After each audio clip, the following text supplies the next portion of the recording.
ایک ہے نماز ہم پڑھ لیتے ہیں، آپ نے سارا پڑھ لیا، سارا تعدیل ارکان بھی کر لی، لیکن اگر آپ کا اللہ کے ساتھ ڈائریکٹ کمیونین اور ڈائریکٹ کمیونیکیشن قائم نہیں ہوا تو نماز، جس کو کہ کہا گیا کہ الصلاۃ معراج المومنین، جو قرب حضور کو حاصل ہوا معراج میں، وہ ایک بندہ مومن دنیا میں رہتے ہوئے حاصل کر سکتا ہے نماز میں، اگر اس کی روح جو ہے واقعتاً ہم کا نام ہو رہی ہو، الحمدللہ رب العالمین الرحمن الرحیم مالک یوم الدین اہدنا الصراط المستقیم ایاک نعبد و اگر ہم واقعتاً ایسے کہہ رہے ہوں کہ ہمیں احساس ہو کہ ہم اللہ کے حضور میں حاضر ہیں اور عرض کر رہے ہیں، سجدہ کریں تو حدیث میں آتا ہے کہ ایسے محسوس ہو کہ گویا کہ میں نے اپنا سر اللہ کے قدموں میں رکھ دیا ہے، یہ ہے نماز۔ اب جو گفتگو ہو رہی ہے یہ ہم کلامی ہے، الصلاۃ معراج المومنین، اہل ایمان کے حق میں یہ نماز جو ہے یہ معراج کے درجے میں، لیکن یہ نماز کیسے نصیب ہوگی اگر روح سوئی ہوئی ہے، دبی ہوئی ہے، پسی ہوئی ہے، مزمحل ہے یا مردہ ہے؟ یہ نماز کیسے حاصل ہوگی؟ چاہے آپ 5 وقت کی نماز پڑھ رہے ہوں، چاہے آپ نے ہیبٹ بنا لیا ہو نماز کو، چاہے خوش بھی ہو گیا ہو، لیکن یہ کہ جب تک وہ روح بیدار نہ ہو، جب تک ہم کلامی نہ ہو، افلاق سے آتا ہے نالوں کا جواب آخر، اٹھتے ہیں حجاب آخر، کرتے ہیں خطاب آخر، جب تک یہ نہ ہو، جیسے کہ میں ایک حدیث قدسی انشاءاللہ آج سناؤں گا سورہ فاتحہ کے ضمن میں، کہ اللہ تعالیٰ کے سامنے جب کھڑا ہو کر انسان جب کہتا ہے انی وجہت وجہی للذی فطر السماوات والارض حنیفا، دائیں بائیں سے بالکل اپنا تعلق کاٹ کر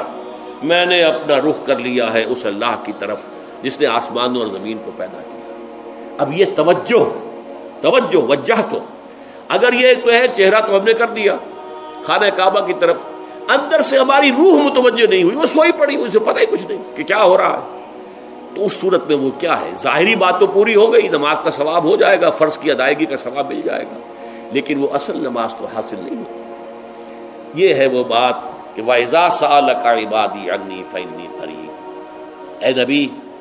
جب میرے بندوں کی روحیں بیدار ہو جائیں، توانا ہو جائیں، حیات تازہ سے وہ ہم کنار ہو جائیں، اور پھر وہ میرے بارے میں پوچھیں، وہ میرا تقرب حاصل کرنا چاہتے ہیں، تو آپ سے پوچھیں تو کہیے میں قریب ہی ہوں۔ اجیب دعوت الداع اذا دعان، یہ ہے وہ دعا، میں ہر پکارنے والے کی پکار، ہر دعا کرنے والے کی دعا کو سنتا ہوں، قبول کرتا ہوں، جواب دیتا ہوں جہاں کہیں بھی مجھے پکارے۔ اذا دعان، اس میں در حقیقت وہ مفہوم آ گیا ہے there and then wherever، آپ اپنے گھر میں ہو کر پکاریں اللہ کو، آپ بستر پر لیٹے ہوئے پکاریں اللہ کو، الذین یذکرون اللہ قیاما وقعودا وعلی جنوبہم، ہاں ٹھیک ہے، بعض مقامات بعض اوقات قبول دعا کے لیے زیادہ سازگار ہے، حرم میں جا کر دعا مانگی جائے، اور منا میں، عرفات میں خاص طور پر، جبل رحمت پر خاص طور پر، ملتزم جو ہے کعبے کا اس پر خاص طور پر، وہ ایام بھی ہے خاص، لیکن یہ نہیں ہے کہ بقیہ دنوں میں آپ کے اور اللہ کے درمیان کو بڑا فاصلہ ہے۔ یہ سارا دنیا میں مشرکانہ نظاموں نے تصور پیدا کیا، اللہ تو دور ہے، دور ہے، دور ہے، دور ہے، پاک ہے، پاک ہے، پاک، تم ناپاک ہو، ناپاک ہو، ناپاک ہو، اور تم تو بڑی پستی میں پڑے ہو، تم اللہ سے براہ راست ہم کلام نہیں ہو سکتے۔ کوئی درمیانی چاہیے، کوئی لنکس چاہیے، کوئی پجاری ہوگا، کوئی پروہت ہوگا، کوئی پنڈت ہوگا، کوئی پیر ہوگا، کوئی پادری ہوگا، کوئی پوپ ہوگا، اس کے ذریعے سے تم اللہ سے ہم کلام ہو، خود نہیں۔ اور جب ذریعے بیچ میں آ گئے تو ان کی مٹھی گرم کرو، ان کی چاپلوسی کرو، ان کو بھی جو ہے چادریں چڑھاؤ، ان کو نذرانے پیش کرو۔ یہ ہے بدترین ایکسپلائٹیشن جو مذہب کے ذریعے سے نوع انسانی کی ہوئی ہے۔ یہ 2 ایکسپلائٹیشن دنیا میں ہوئی ہے تاریخ انسانی میں، ایک بادشاہوں کی طرف سے خراج دو ہمیں، محنت تم کرو گے کھیت میں، آدھا حصہ ہمارے پاس آئے گا، ہم عیش کریں گے، ہم سٹینڈنگ آرمیز رکھیں گے تاکہ ذرا تم بغاوت کرو تو تمہارا سر کچل دیا جائے۔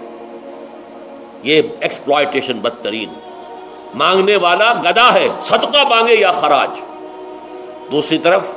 ہم بادشاہ ہیں، ہم چندر بنسی سورج بنسی خاندان ہیں، ہم راجپوت ہیں، حکومت کرنا ہمارا حق ہے، اور یہ پنڈت پروہت جو ہے وہ بھی کہیں گے کہ ٹھیک ہے، نصف لی و نصف لک وہذا قوم جاہلون، یہ عوام جو ہے ان کا خون چوسو،